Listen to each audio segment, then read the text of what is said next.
The whooping cough outbreak is the worst we've seen in 50 years. Legionnaire's disease surfaced again in Chicago, claiming 3 lives. This just in, another salmonella outbreak has been reported, this time involving mangoes. The Hantavirus has killed 3 and has threatened the lives of thousands in Yosemite National Park. Mosquitoes have caused nearly 150 deaths from West Nile virus, with thousands of confirmed cases and many more suspected. And if you want to sidestep some of those dangerous illnesses, stick with us because today we're going to help you stop it before it spreads.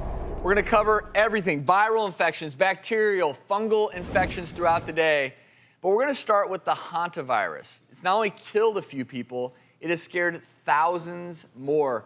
So the Hantavirus, we first started hearing about it in Yosemite Park, and it can actually cause a significant and fatal infection, particularly that of the lungs. It's found in the urine, saliva, and droppings at times of infected rodents.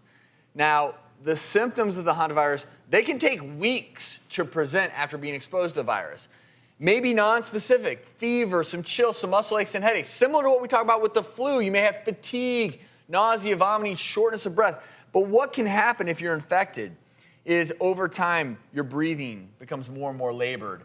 You can build up fluid on your lungs, and that's the sort of that progression if it can become fatal. One of the scary things is those symptoms start off like the millions of cases of flu that you have. So how do you know when it's something more than that? When do you... But Dr. Shears, and I think you raise a good point, and maybe it's an unfortunate reality of our world today, is we don't have a specific treatment for it. Right. So I think the telltale thing here is if you are having significant symptoms and you're having trouble breathing, whether it's the flu or the Hantavirus. Well, you got to get it checked out because people who get the Hantavirus may need to end up on a ventilator. You know, you're having supportive care with IV fluids. And what we're trying to do in the hospital is get your body to a place where it can fight off this infection because there's not some beautiful antiviral we can give people and, if you get it one day, you're better. This is something where recovery can take week plus.